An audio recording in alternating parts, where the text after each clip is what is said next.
Everyone, I'm Susan Birch and welcome back to another A Healthy New Zealand podcast. And today I've got great pleasure in introducing you to Laban Ditchburn, who is a fellow Kiwi who actually holds an Australian passport now and lives in Australia, but I think we can forgive him for that. So Laban has a really interesting story. He has just finished writing his first book, so I'll let him tell you all about that. So welcome and thanks for coming along. Susan, kia ora, tēnā koutou, katoa, all the way from Melbourne, Australia. It's lovely to be with you this morning. Thanks for having me. Oh, it's my pleasure. So we've been talking a little bit before I pushed the record button, and you've had me in fits of laughter reading to me the first chapter of your book. So can you just give us a little bit of background, who you are, how you got into being a speaker and an author and a coach, and you know, we'll just go from there.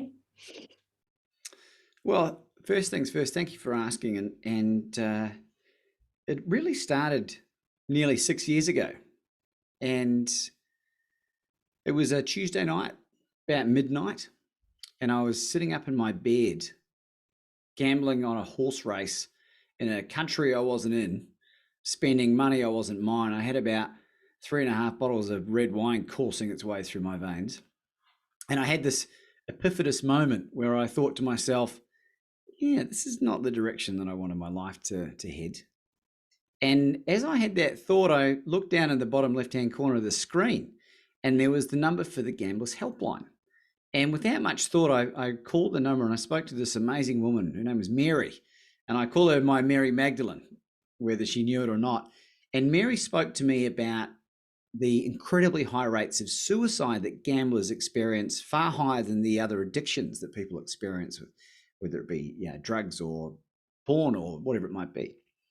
And it terrified me. And off the back of that conversation, she was able to put me in touch with a gambler's psychologist through the Salvation Army. It was all funded by tax dollars from pokies. And for the first time in my gambling life, I actually got a positive return on my investment. But the first session with her name was Lee. She spoke to me about the link between escapism behavior and coping mechanisms that children develop as a result of growing up in a less than nurturing environment, which is just a really nice way of saying trauma, which for me was nothing more innocuous than being a child of divorce. And that first conversation was really liberating for me, and it sent me down this pathway of wanting to understand exactly what had happened so that then as soon as I understood it, then I could deal with it.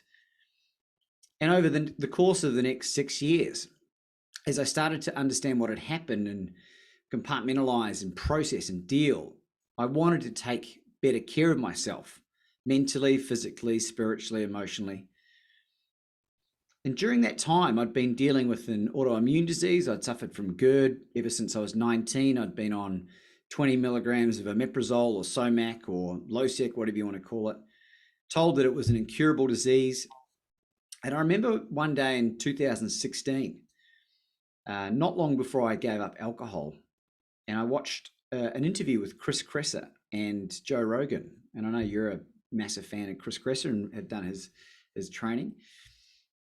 And he spoke about the link between gluten intolerance and heartburn. And I was like, what? What if it's me? And throughout the course of the psychology that I had access to for a year and a half, I'd started to make some breakthroughs. I'd given up gambling. And I made the decision off the back of being inspired by my younger brother to give up alcohol. And initially it was going to be 12 months. When I gave up the alcohol, I must have given my digestive system some respite because I was a high functioning alcoholic. Paid all my taxes, went to people's birthday parties, held down a job, respect my boss, got on with my colleagues, but I was smashing red wine like it was going out of fashion. But anyway, that time away and then the removal of initially bread and pasta cured my reflux. And I was like, oh, hang on a second. I was just told this was an incurable autoimmune disease. What else are they wrong about? And so I went down this pathway of figuring this stuff out for myself. much in the same way that you've gone through your health journey, and not taking anything that anyone said on face value and wanting to experience it for myself. And as I progressed through and started getting healthier and healthier in all facets of my life, not surprisingly, my life was improving. I was forming better relationships with people. I had deeper connections with people. I started to lose weight. And I'm very proud to stand before you, Susan, and to share with you that on the 26th of August, 2021, I'll be celebrating my 5th year of sobriety, longer for drugs and gambling and limiting beliefs and negative self-talk. My autoimmune disease is in full remission, largely gone for all intents and purposes. And I've turned into a physical specimen who now runs ultra marathons on zero sugar for shits and giggles. So what else do you want to know? So I suppose, I mean, that's a great story. So I suppose people will want to know maybe perhaps the emotional steps that it took you to get there, because, you know, we both know, working in this field, that people come to us saying, you know, this is it. I'm ready for change. You know, this is my year, or, you know, this is my time, or it's time to look after myself. And a few weeks down the track, or a few months down the track, all those good intentions and all that sort of inspired feeling that they have goes away. And it's almost like people think that you have to be motivated all the time in order to make these changes. And you and I both know that you have to do it regardless of motivation. So, yeah, any thoughts you've got about that, or how you dealt with those times and how you still deal with those times? The honest answer is I was in more pain than I was in pleasure. The lifestyle that I was fostering was causing me more grief, and I could, when I stood back and looked at it, I was spiraling very quickly out of control. And I don't know, I've sort of always had this innate knowledge that I was destined for much greater things than what I was achieving.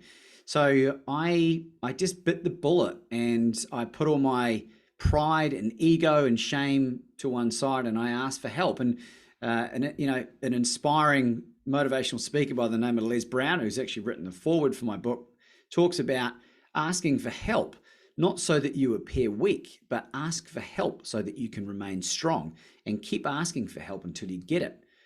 And that was effectively what I did.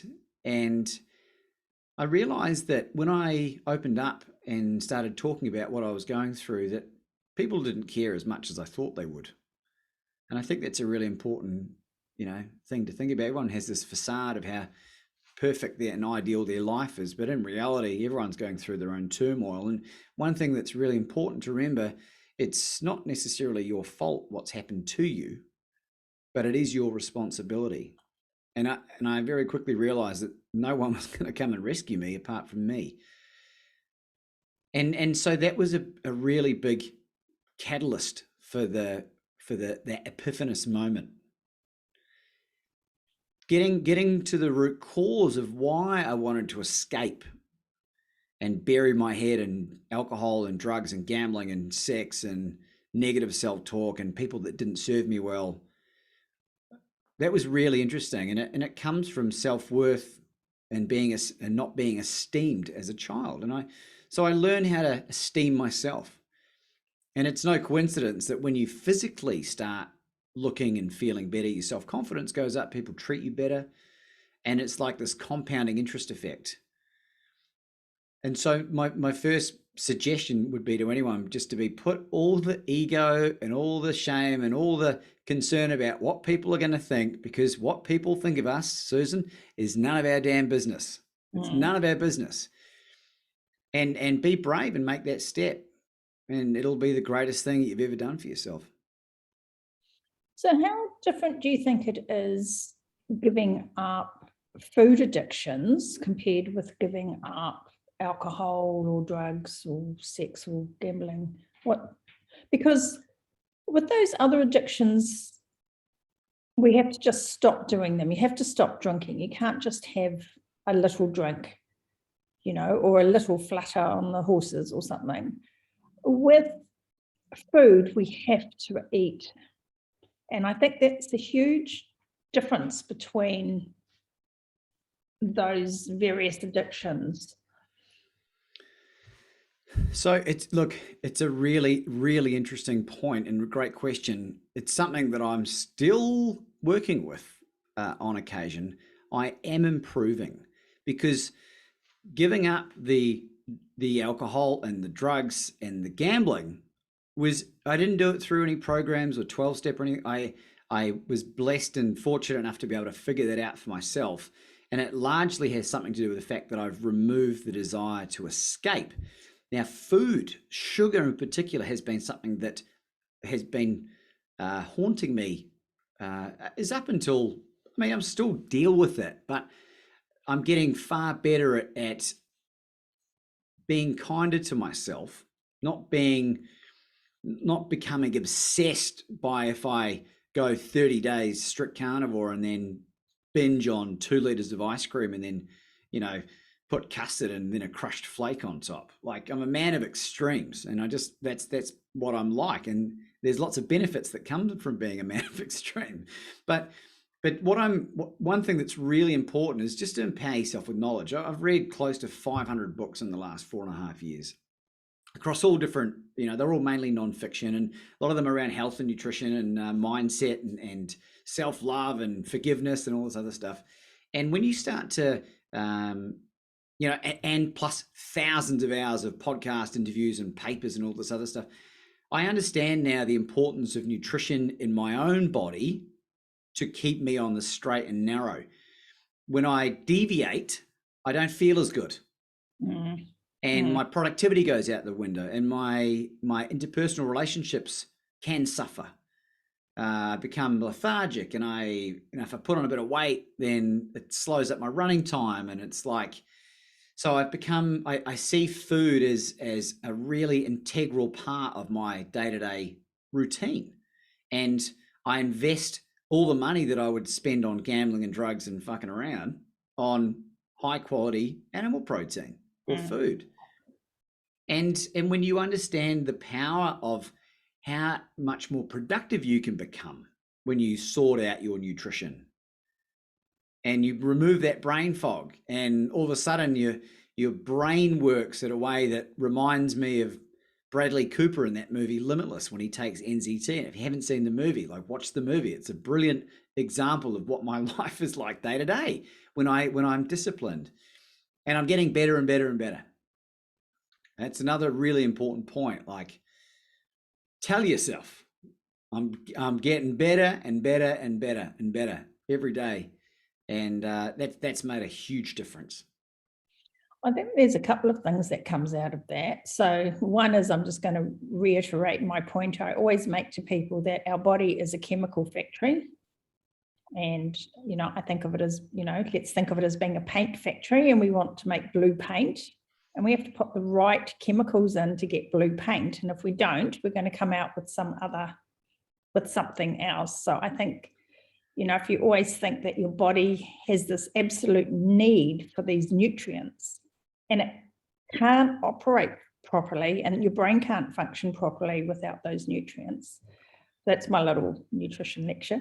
But the other point is about being kind to yourself and forgiving yourself, and not always having to be perfect, because I see so many people give up. They go, I went really well for 2 weeks, and then I succumbed to the ice cream and the flake. And then now I'm a failure. That's it. I can't do that anymore.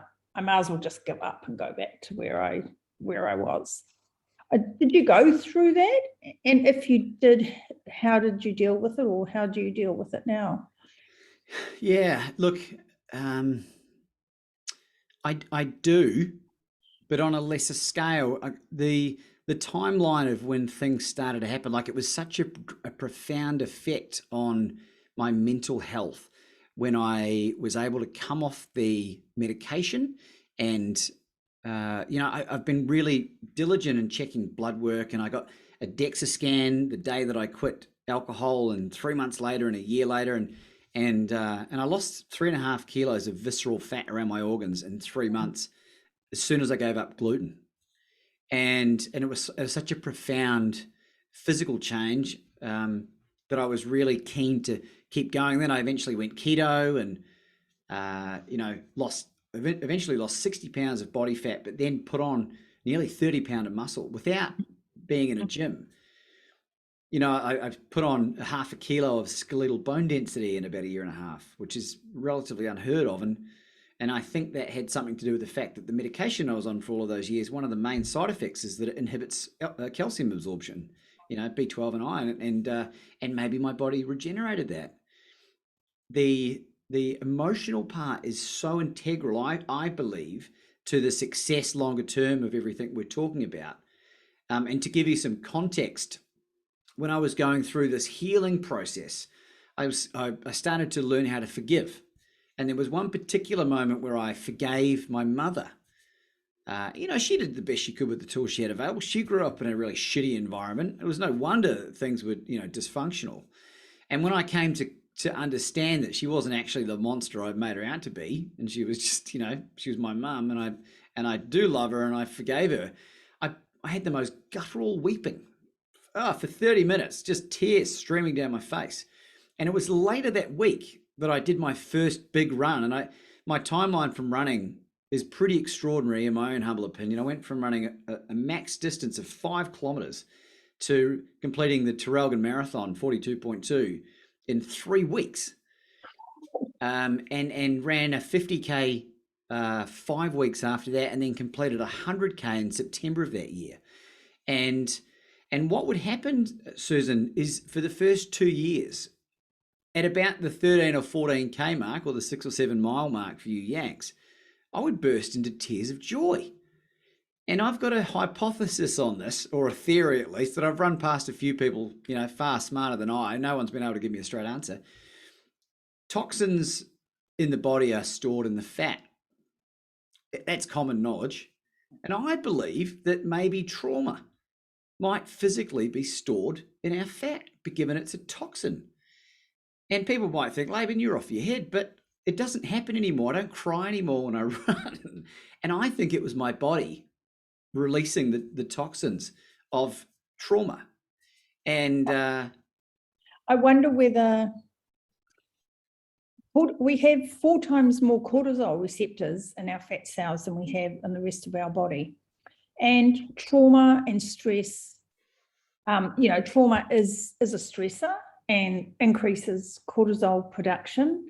So I wonder if that is stored in your fat cells, and as you reduce that stress and that trauma, and you're able to forgive and just let stuff go, whether that has a huge impact, because all those hormones, that cortisol and insulin, all those hormones, thyroid, they're all so interconnected and crosstalk, and they're all in our fat cells, and so that hormonal balance is vitally important, and also depends on really good nutrition.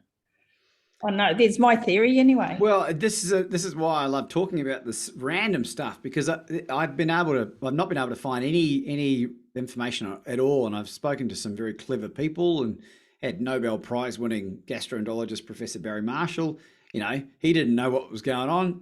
So I'd love to know, because if it was as simple as adjusting your nutrition to become a species appropriate diet, whatever that looks like for you, combined with vigorous activity and mindfulness and gratitude and forgiveness as a holistic approach, I can't see that ever being a bad thing anyway. And tying into what you're asking about challenges with food, is that the more that you forgive and love yourself, the less inclined you are to want to hurt yourself. Yeah. And that's what I think's been a real catalyst for the success, because I don't crave any of those things anymore. I don't miss gambling or drug. Like, it's been easy. It's almost been criminal how easy it's been for me to knock these on the head. And that's one of the beautiful things about my own experiences. Like, no one wants to have to abstain and crave something for the rest of their life. It's like cigarette smokers that give up cold turkey. Like you're constantly craving them. Like, you don't want that stress. You want to be able to be free of the addiction. And that's what I think I've been able to get to the bottom of, and certainly replace it with much better addictions like ultra running. Well, I think, if you've got those kind of addictive tendencies, you need to find something to replace them with. You've got to get passionate, whether it's music or art or exercise or gardening. I mean, just you need to find something else to fuel those passions and those addictions that you have. I was going to say something then and it slipped my mind. I think you were talking, it was about the self-harm. I think that's really vital. How much do you think some of this stuff is subconscious self-harm? Is this because we don't think we're worthy, or? Yeah. Yeah, I do. It's almost impossible to find someone who truly can say that their experience growing up was picture perfect and didn't really suffer any major. I mean, I do speak to the odd person who I believe them to be telling the truth and that they didn't suffer any, they had a very esteemed parents. There's a lot of support and encouragement and all the good stuff that you'd want. But what I think is really important to remember is that adversity is really important to help us grow. My point, and the reason I do what I do, is that I don't think anyone should suffer as long as I had to suffer. And take whatever experience that you've had, own it, and use it as your superpower. Whatever shitty experience you went through, whatever you've mucked up in your life, we've all made mistakes. I continue to make mistakes. I make far less of them now that I'm not drinking. But as soon as you take ownership, then you take the power back. And you'll hear me talk about that a lot, taking ownership of hey, this happened to me. This is my new superpower, and using it to share with people. And the more you do that, the easier it becomes to deal with these things, I believe. And yeah, Laban, you're an extrovert, whatever. I think it doesn't matter what you are, personality type. The more you can become comfortable being imperfect, the better your life will be. Yeah, well, we talked, before I started recording about, kind of owning that stuff in your background, didn't we, and forgiving yourself for it as well. And also understanding that you can survive this stuff, that it doesn't have to kill you, you can be stronger, and you are strong enough to survive this stuff. Well, survive is a word you can use, but thrive is probably a better goal to have, right? Yeah. Because, I'm a cancer survivor, I'm an abuse survivor, whatever. Is that a mantra that people want to hold on to? I'm a cancer thriver. Yeah. And the language that we use and talk about ourselves, it's beyond any shadow of any doubt that it makes a big difference. And I think people need to understand something as well. I learned this not that long ago. The likelihood mathematically of you and I being here today, Susan, is this astoundingly big. If 1,000 people all had a die that went up to 1 billion and they all rolled the dice, it would all come on the same number. That's the likelihood of us being here right now. So whether you're religious or spiritual or whatever it might be, you'd be ignorant to think that we are alone in this universe. And maybe our reason for being here is to inspire, empower, and motivate people to take ownership of their lives. And the more people that do that, the better the world's going to be. Less victims and more thriving, And I'd like to talk about loneliness for a moment, because we're hearing a lot about loneliness out there, and we live in this world of hyper interconnectivity, and yet people are more lonely than they've ever been before. So there's a difference, I believe, in being comfortable in your own space, being comfortable by yourself, and loneliness. And I cannot imagine what lockdown would have been like had I just been a single man. I'm blessed to be, I live with my beautiful fiancée, Anna, and we adore each other. We love each other's company, and that's made it, remarkable. But in terms of loneliness, I think the suggestion that I would make to anyone would be, we've got to start being more brave about putting ourselves out there. And like going back to the whole comment about asking for help, like if this is something you're struggling with and you're forced into this single bubble, or, whatever your lockdown status might be at the time of recording, coronavirus, whatever, we've got to be braver and seek counsel, not opinion. Reach out to someone that is going to lift you up. I talk a lot about the importance of being around people that are going to level you up and cutting people out of your life that don't serve you well.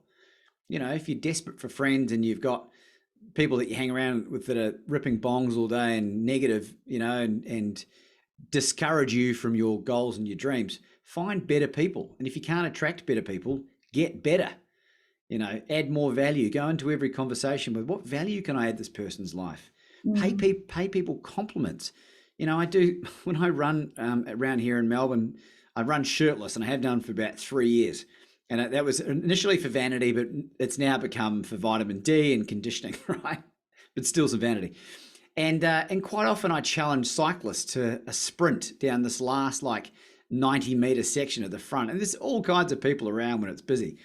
And why don't you just challenge someone to do something like that, or challenge someone to have a running race, or ask them a question about themselves. People love talking about themselves, and go into that with every engagement. What value can I add this person's life? And just watch your relationships improve exponentially.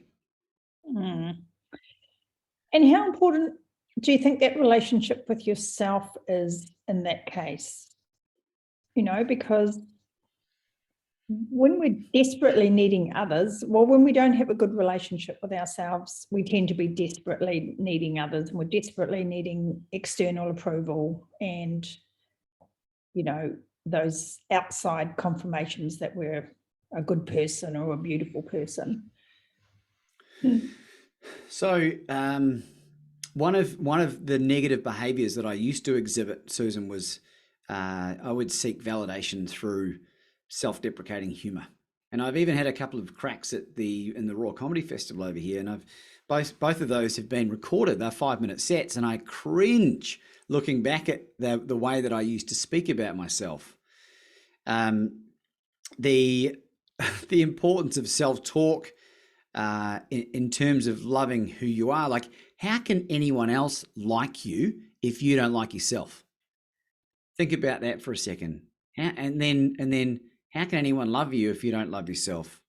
And it's not about being arrogant or egotistical. It's about that self-acceptance. And incidentally, it was only when, after 150 first dates over a couple of years that I went on through dating websites, that I deleted those, had about a 4 or 5 month break, wrote down my perfect woman on a sheet of paper that I bumped into my darling Anna in the streets of Melbourne.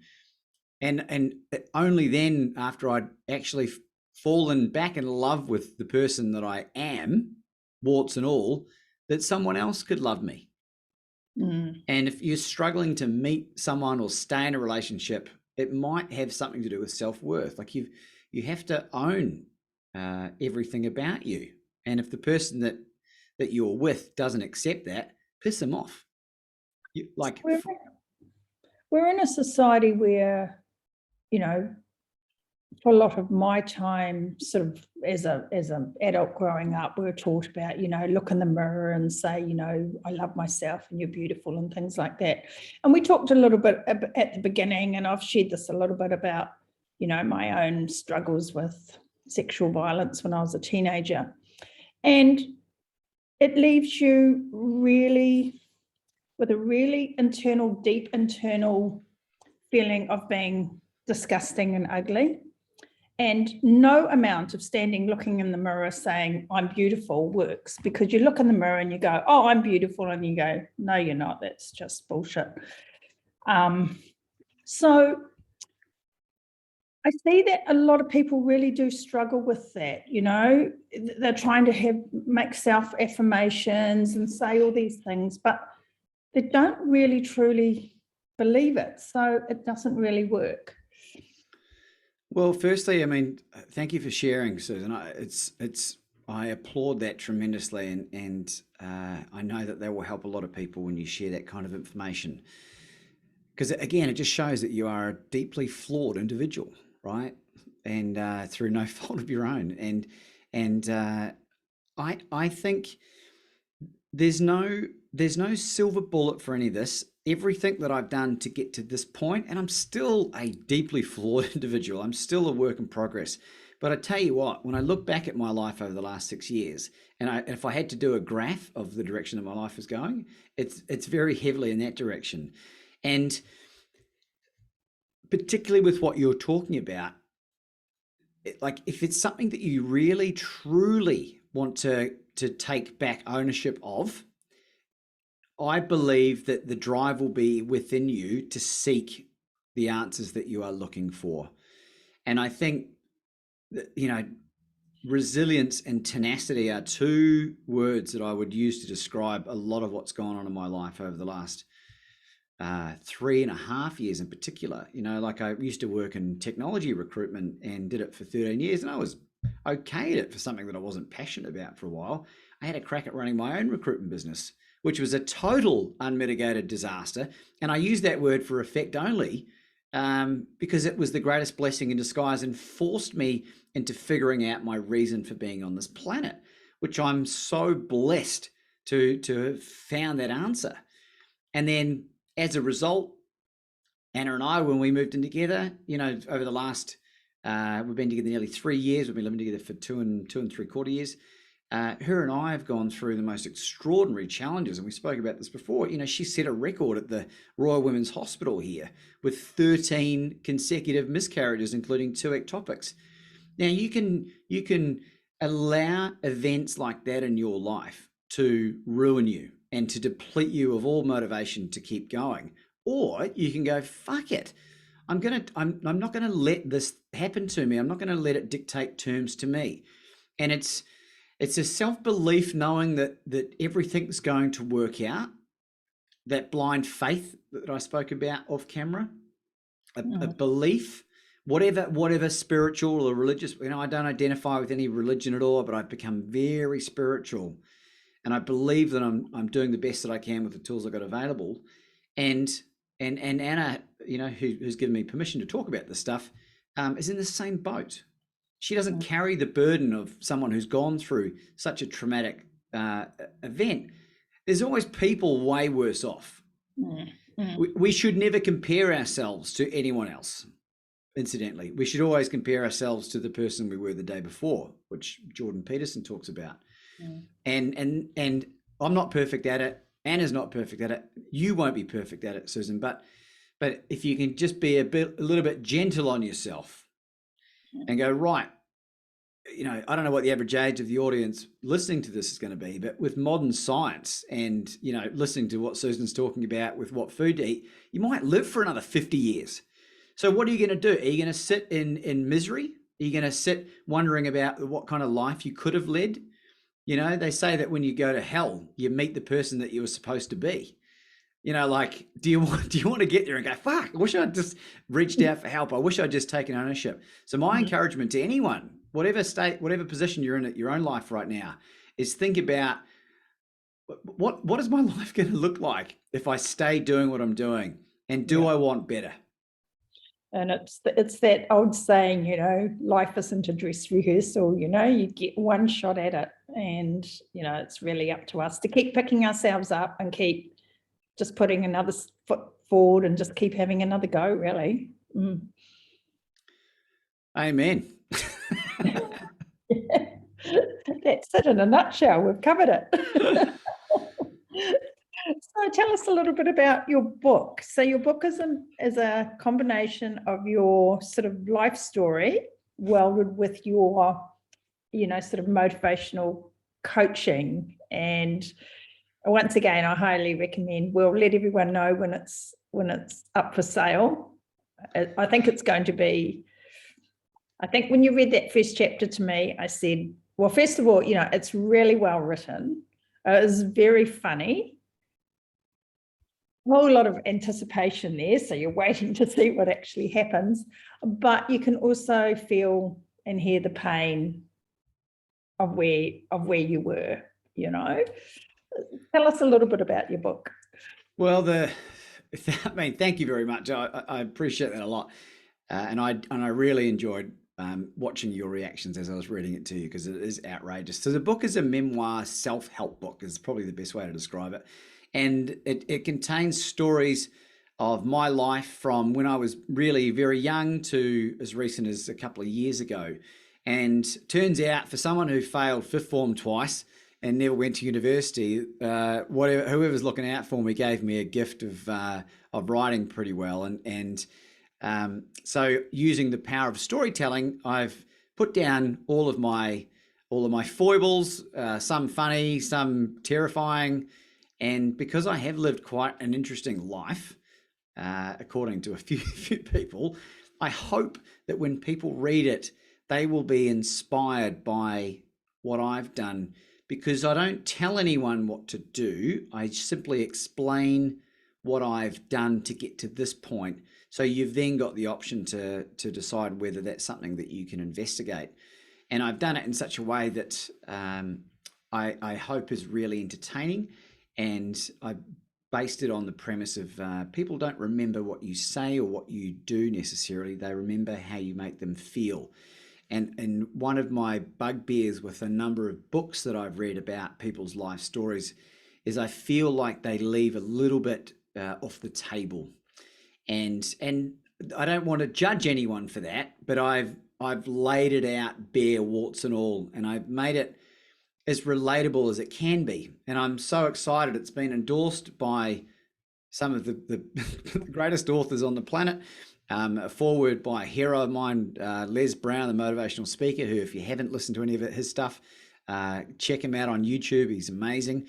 And the way the book came about is simply extraordinary. And maybe we'll share that for another time. But I'm very excited. It'll be out in October of 2021, barring any catastrophic, cataclysmic world events, and I believe it's going to help a lot of people, and it covers addiction and drinking, drugs, and gambling, and relationships, and the health journey, and the ultra marathon running, and dysfunctional parents, and a horrendous story about how I cheated on a girlfriend of mine in the most extraordinary manner whilst we were on holiday in China together, and and I'll save that for when you read the book.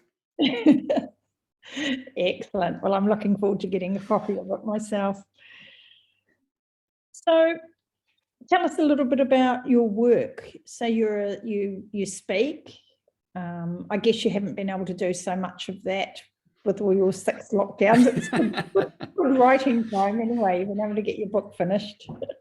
Well, this is the blessing of the lockdown. So with my own podcast, the Become Your Own Superhero podcast, which I'm sure Susan will link, is the premise is very similar to yours. Getting people on that will share a message that will educate and inspire and empower people, and that's been my platform during the lockdowns. We're in Melbourne here. We're in our 6th hardcore lockdown.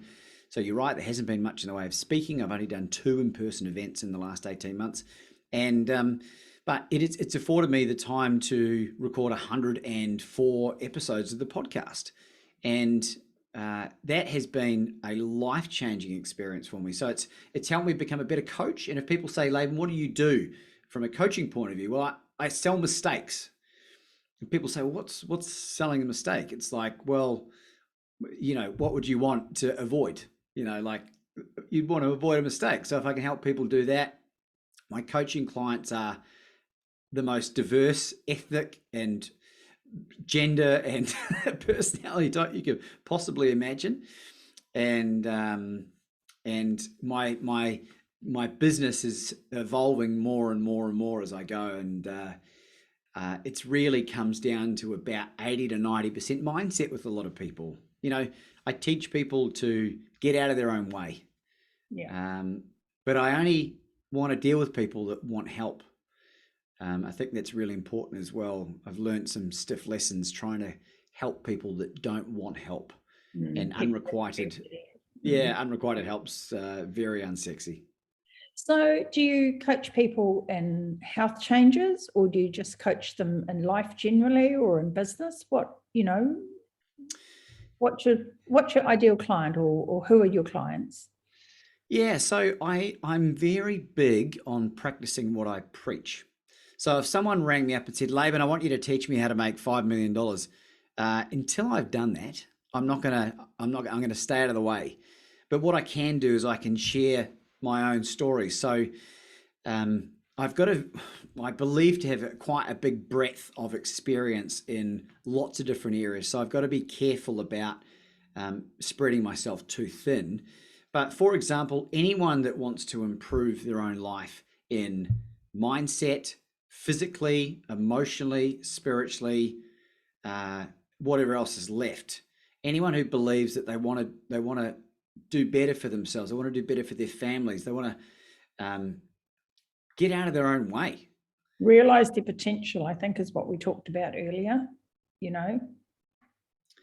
And that's what I help people with. It's if you haven't ever done any professional coaching or been coached by anyone, the best analogy I would sort of tell people is that we become like the 5 people that we spend the most time around. Scientifically, we earn within a few $1,000s. So if there's a great quote, it's hard to fly like an eagle when you're surrounded by turkeys. and so giving you permission to be brave and what I call developing your own set of dino balls, which is, because what's bigger than regular balls? Dinosaur-sized balls. And have a bit of fun with it. And anything that I'm not able to help you with, I'll be able to refer you to someone that can. So. And you obviously bring a great sense of humor and, sort of a great way of laughing at life to the whole process as well, which I think is super important. Yeah, well, what's the point? What's the point of living if you can't have fun with things? And one of the biggest changes in looking at humor for me was the removal of that self-deprecating humor. You will never catch me saying anything negative about myself, and if you do, I'll pay you $100. And that has made a big difference in the way that I look at myself now. And my sense of humor has developed, and it's quite hard to explain, but if you're sharing your woes with people, it's like 90% of people don't care, and the other 10% are glad it's happening to you. So start sharing some good stuff. Yeah. So how did you go about catching yourself with your self-deprecating, when you were self-deprecating? And then once you did catch yourself, how did you stop yourself doing it? Well, one of the books that really changed my life was a book given to me by a friend of mine who was in drug recovery. And it's called Facing Codependence by Pia Mellody. And that book explained all of a lot of the trauma and the reasons why I was exhibiting a lot of the behaviors that I did. And negative self-talk was a big part of that.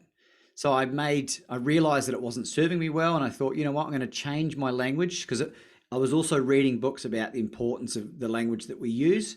And I just made a conscious decision. I'm going to see what kind of difference this makes. It inherently felt really right to me, and it's become like a muscle. It's become like it's a habit. I've been doing it for a few years now, and even the odd time if I might catch myself using a phrase that I'm not comfortable with, I will rephrase it and reframe it. And some people might say, oh, that's a bit delusional. Surely you say bad things about yourself. It's like, it's the quintessential British humor. Well, look how well that turned out for the Brits. It's like they're known as the whinging Poms. Like maybe if they reframed all that language, maybe they'll be doing bigger and better things. But empowering myself with knowledge has been a real catalyst. You've got to read, you've got to consume information, and it sticks way better when you're healthy. So tell me about your carnivore diet. So you're now eating carnivore, and we see many people with gut issues, mental health issues, all sorts of health issues are going carnivore. And we were talking earlier about Dr. Dendenberg, who I did my functional medicine training with, the periodontist, which I've got some podcasts about, and his cancer journey. And he went carnivore to help solve those problems, and has some great advice out there too. Hopefully you'll get him on your podcast soon. Well, he is an inspiring man, and if you haven't watched Susan's podcast, hopefully you can link that below, Susan, and put that in there so people. It is an inspiring story for anyone that that's gone through cancer or has suffered from any of those kind of issues. But in terms of carnivore, I went keto originally. That would have been early 2018, or late 2007, early 2018, and I'm probably more dirty carnivore than anything else. I do incorporate, like this morning I had about a kilo of hanger steak cooked in a bone broth reduction. So I make a couple of bone broth batches a week, just with veal bones and like whatever bones I got left over, nothing else. And I threw half a punnet of organic mushrooms. And turns out mushrooms are more closely related to animals than they are plants anyway. But that's indicative of the food I would typically eat. And I have periods where I might crave mashed potato and steak, and I might have that, once or twice a month or whatever. My energy requirements are very high because I do exercise a lot. I've become an insatiable runner, and I do body weight stuff as well. So if I am burning through a lot of energy, I'll maybe incorporate some plant matter in there. But honestly, I feel better without it. I feel way better. In terms of dairy, I do have butter, but I don't have much in the way of yogurt or cream cheese or that type of thing, or cream. I can handle raw dairy. So when I'm visiting Queensland, they sell a bath milk up there, which I can drink and have no problems with. The pasteurized, homogenized stuff down here does seem to cause a bit of an issue. I've developed an intolerance for eggs in the last 6 months, which was pretty upsetting at the time. But I don't know whether that's to do with the fact that I believe that I'm sensitive to glyphosate. And in Victoria here during the drought, they are allowed to feed them emergency feed, which is a lot of it soy meal. And a lot of the soy is GMO. And there's an amazing woman, Dr. Stephanie Seneff, who would be a wonderful guest for the podcast as well, who's a glyphosate expert. And her and Robert Lustig both say the same thing. It's like, it's not the food that's the problem, it's what's in the food. And I believe that to be more likely the case. What we're feeding our animals, Yeah. So it's a bit of a roundabout way of answering that question, but I feel way better. I'm way leaner when I go carnivore. My mood's better, my libido's better, my sexual function's better, my interpersonal relationships are better, my cognitive function, my ability to write is better. and my running times are better, my recovery is better. There's no downside. There's no downside. And I do drink black coffee quite a lot. The power of animal foods. Absolutely. Because because the other alternative that people look at is vegan, and did you consider vegan, or was carnivore just a natural process for you? So I think I might have considered vegetarian back in the early days because I was just a victim of the narrative and of what of the dietary guidelines. That's the only time I'll ever use that word, right?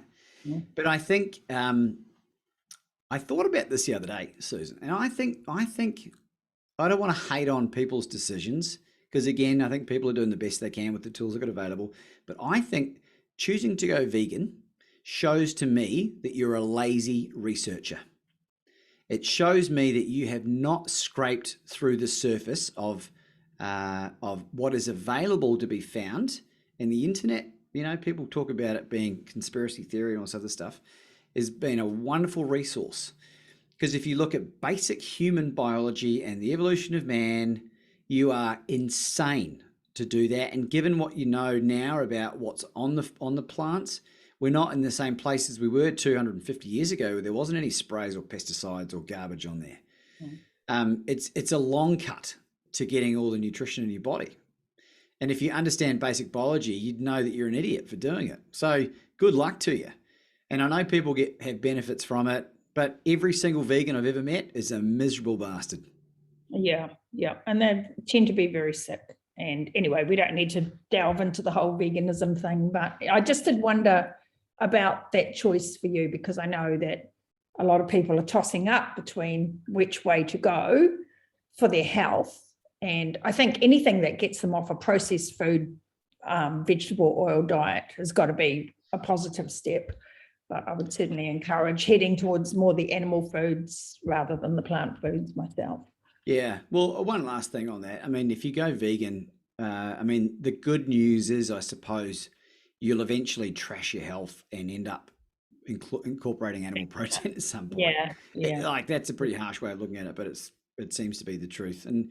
And I've got a relative of mine who is about 25 years older than me, who her health has been in the mental health, severe metabolic health issues, type 2 diabetic. She said to me a couple of years ago when I wanted to share this knowledge with her, and this talks about people that don't want the help. She said to my face, you're going to die. You're going to die eating like this. And I'll show my blood work. I got a 0 CAC last year. My cholesterol ratio is 4.4. My C-reactive protein was like 0.3 last time. Oh, high five. So's mine. And just for more gloating, like I ran a 50K a couple of Sundays ago on 0 sugar. And I had a ribeye for breakfast, and I had 2 liters of my homemade bone broth, which I put liver and spleen in as well. Yeah. And about 9 slices of that Jarlsberg cheese, and loads of Element salt sachets, about 10,000 milligrams.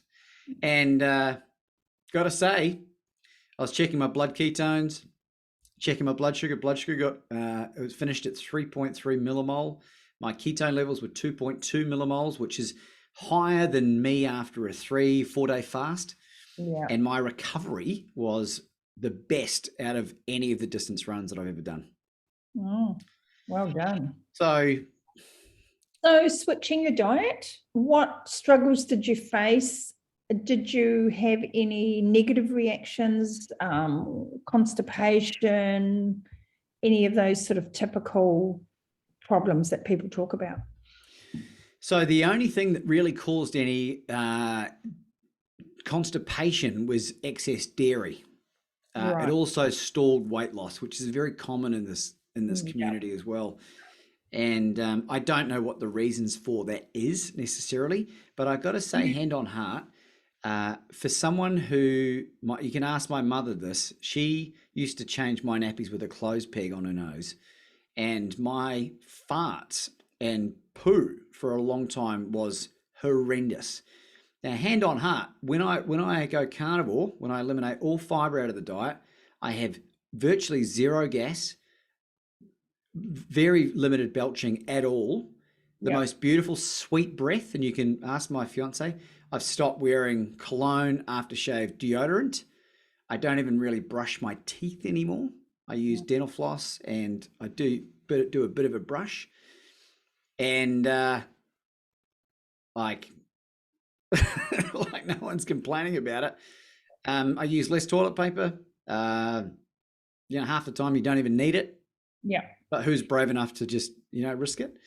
And there's like, it's been a work in progress. And when I first did it, I didn't have the resources that I have available. But there's, books like Carnivore Cure and Ken Berry's book and Peter Bruckner's book. And, there's lots of amazing, Ted Naiman and all these other amazing people that you can learn from now. But persist with it. It's like, I feel like Iron Man. It's ridiculous. And I've interviewed all those people, and all their books are listed on my website, and we'll pop your book up on my website as well once it's out, so that people have got access to the stuff. Yeah. And did you remember to do did you know about doing all the electrolyte balance in the beginning? Or was that something that because I think that can be a game changer for people, is making sure they get that magnesium, potassium, sodium ratio right. I think I was pretty lucky. Because I'd been keto for a while. I mean, it was still brutal, but it was 12 days of lethargy. Yeah. I would get up and wee twice in the middle of the night for 1 minute per wee. And I've got a reasonably healthy stream. And so I think I measured myself a few times, and it was between like 750 to 800 grams of urine per wee. And that was my body just rebalancing my electrolytes and dumping all the metabolic water. Yeah. And when I went carnivore, like strict carnivore, in October 2018, I went from through this biometric scan at the Virgin Active Gym where I train. My body fat went from 14.4% to 8.4% in 3.5 weeks.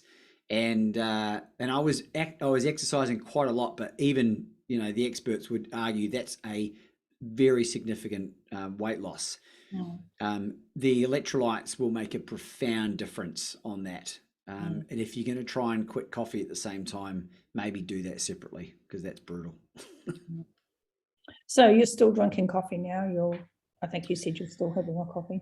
Yeah, I had a period there where I've given it up twice. I gave it up for about maybe a month the last time, and I did it cold turkey, and that was the most brutal effect on my body. I think it was about 9 or 10 days of severe lethargy, just basic couch bound.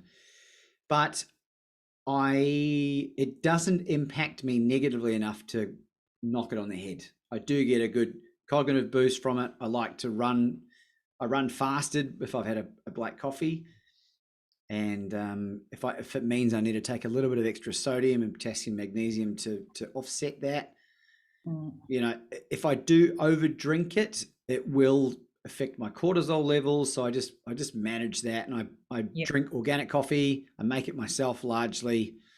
Like if I give up caffeine, like what's left? And are you a 1-2 meal a day person, or do you do any intermittent fasting? Where do you sit on that?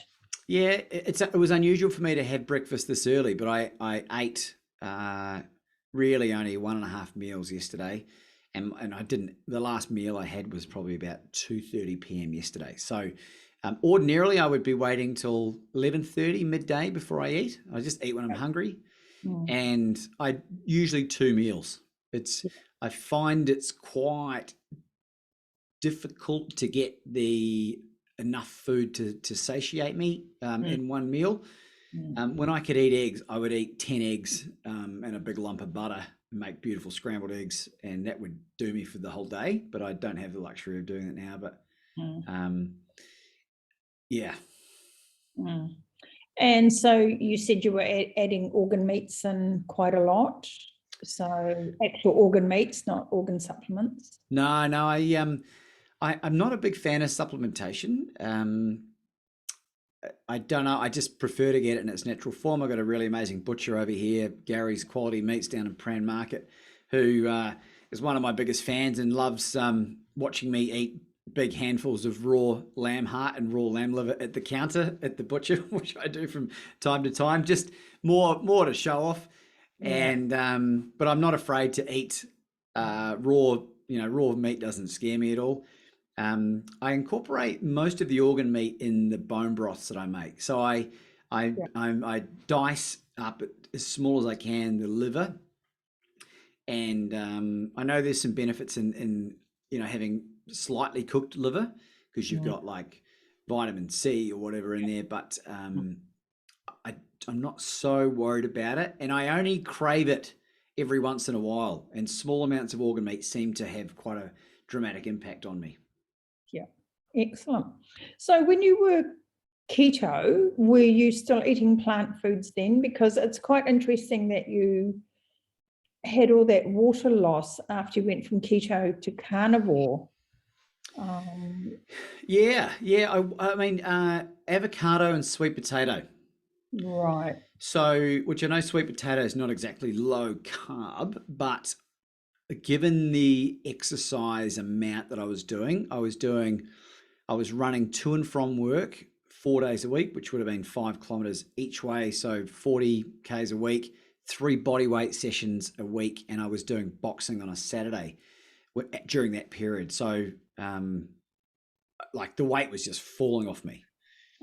And, so when I took maybe 100 grams of carbs a day, I suppose. Oh, yeah, it's still a reasonable amount, isn't it? Yeah, it would have been enough to hold on to some water. Yeah.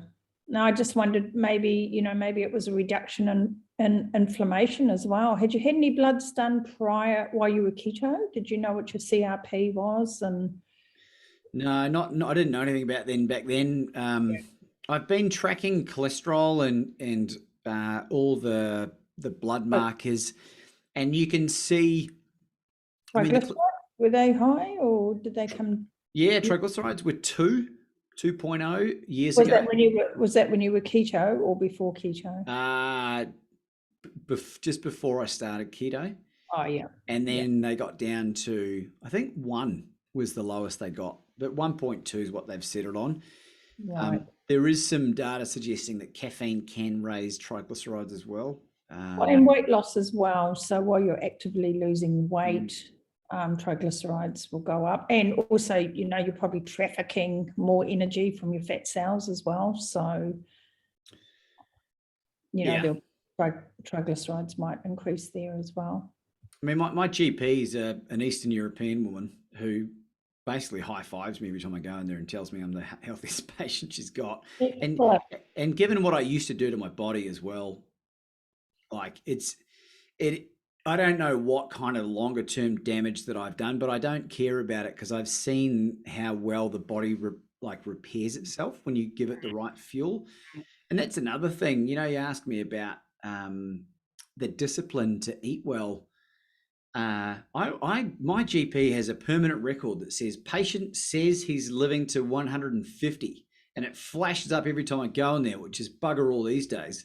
But I with modern science and my understanding of how nutrition works, I believe that that's more than doable. And I'm not going to be old and decrepit for the last 40 years of it. Like I want to be running ultra marathons and making love to my darling wife.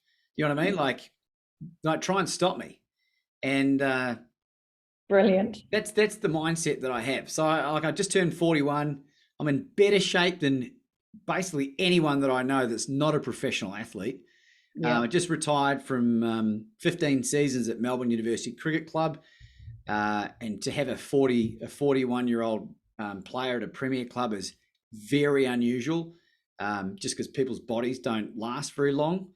And just quickly, while it's come to mind, I did used to suffer from a lot of soft tissue injuries from 30 to 35, and now I don't get injured. I do not get injured, and my strength is ridiculous. So, Brilliant. And it's so inspiring for people to hear that they can go out there and turn their lives around. And, like we said earlier, life needs to be joyous. We need to be full of joy and passion and happiness, and not just suffering till we get to old age and then we eventually succumb to COVID-19 or something.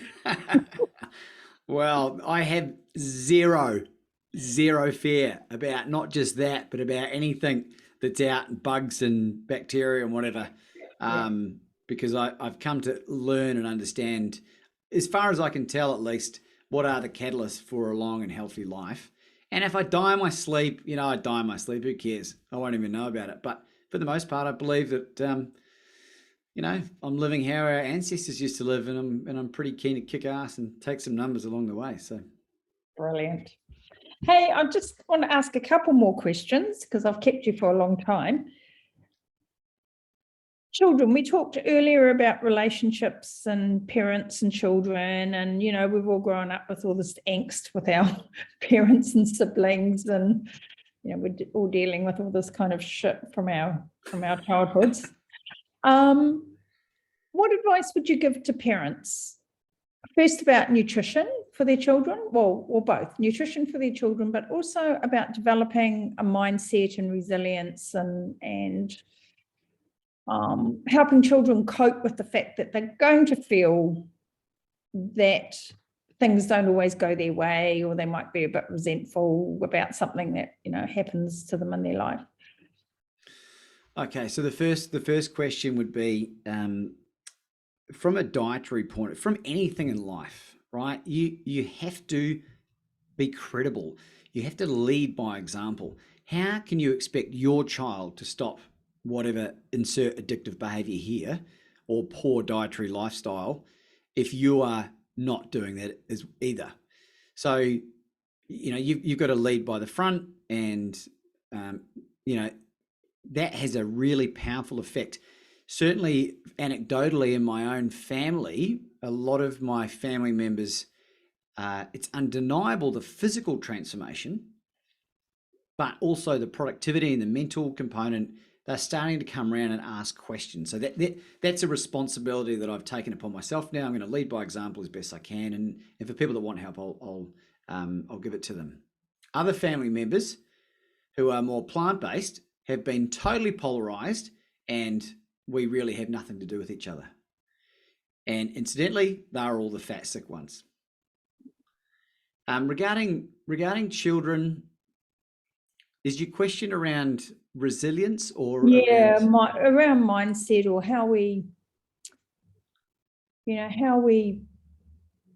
help with those relationships that become a struggle, around those parent-child conflicts, and how do we teach our children to accept those without ongoing struggles and loss of self-esteem and things like that? What can we do as parents around that, if you have any ideas? Well, look, I don't have children, but the closest thing to it is when I was captaining the cricket team for 10, 11 years of the 15 years I played there.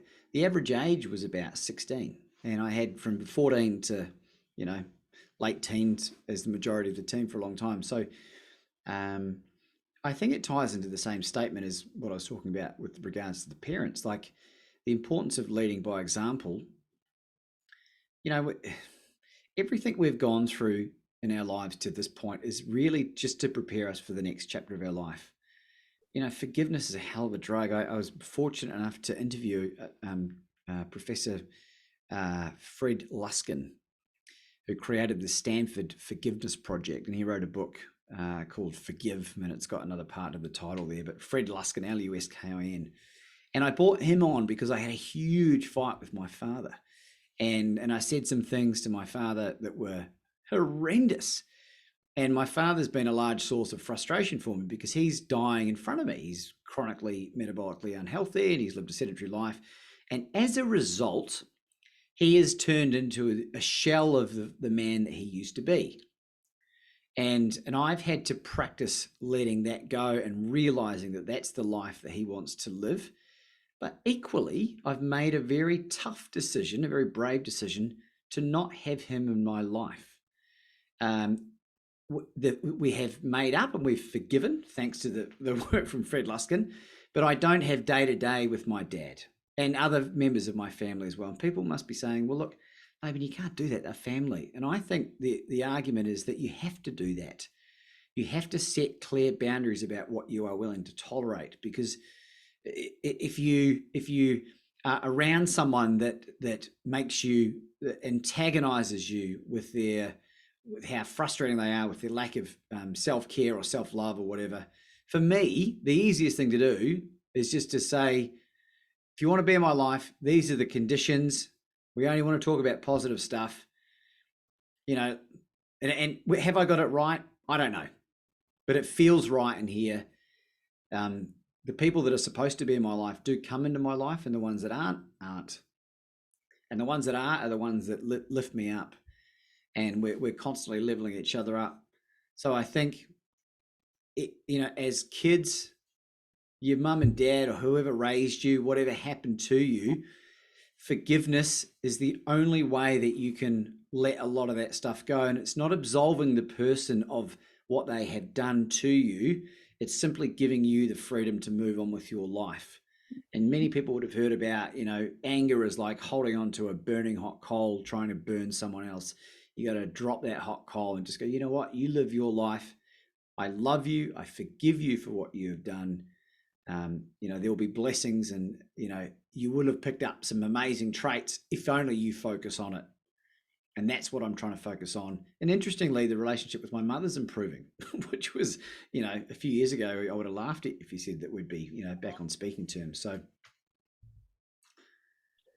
it's complicated, but that's an understatement.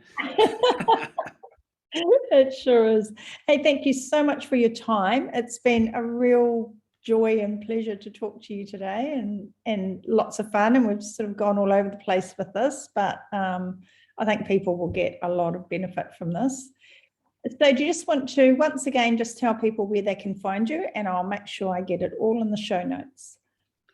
Well, firstly, I got to say, for anyone listening, if you haven't subscribed to Susan Birch's podcast, you're nuts, because there's some brilliant information on there that'll help you and the people that you care about.